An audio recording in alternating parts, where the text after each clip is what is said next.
Yo, what's up you guys? This week we're talking about photography backdrops. I have two options behind me, one collapsible, one rollable, and I want to tell you why you might want to choose one or the other over the other. So if that interests you, stick around and we'll talk about it. So the first thing to think about when you're talking about getting into a backdrop is like, how much of a person are you going to be shooting with? By that I mean, are you shooting for something that's full body, or is it something where you're going to take tighter shots realistically?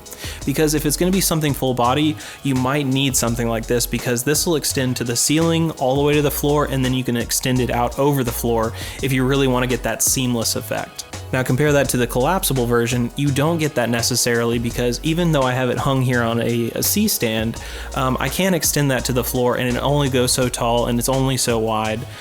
So realistically, the collapsible one is not going to compete in the fact that the surface area of the paper is just way more.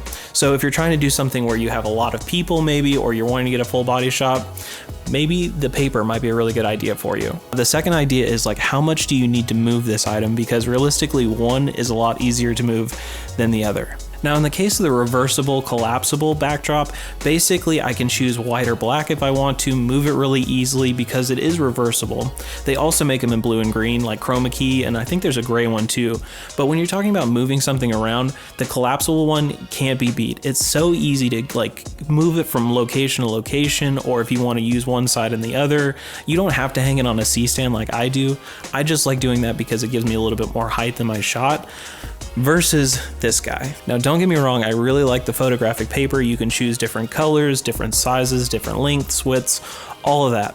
It's really adjustable if you're willing to spend more money in getting different versions. So for my third point, I wanted to give you this idea as well, in talking about how much space both of these actually take up. Now the collapsible on that C-stand is about 6 or 7 feet tall. It's hanging off the floor just a little bit. I like it because that way I can keep it completely straight, but if you lean it up against a wall, you could get a little bit shorter because it wouldn't necessarily be hanging. Versus my roll of paper here, which is 86 inches across by 36 feet if you were going to drag the paper all the way out. I don't know why you would do that, but I mean, if you were going to, you have 36 feet of paper. So you have to think about how much space this is actually going to take up and how much space you have to afford to it. So if you're that person that has plenty of space in your living room or in your studio, and 86 inches for a full roll isn't really a big issue for you, then yeah, I would say absolutely get the full roll of photographic paper, get it in a couple of different colors, maybe some standard colors like a gray or a blue, and then get a wild one like this yellow in order to give you a little bit more pop.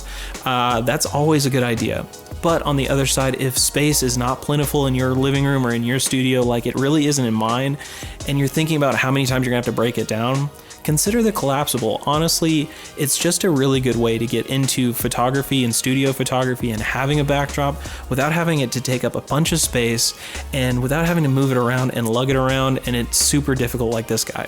So it's something to think about. So I hope these ideas have helped you out. If you made it through this video, I really hope that you'll look into something like this when you get into starting your own studio or building out your at-home photography studio. Especially when it comes to backdrops, I really think they're great. I think you just have to pick the right one for your setup.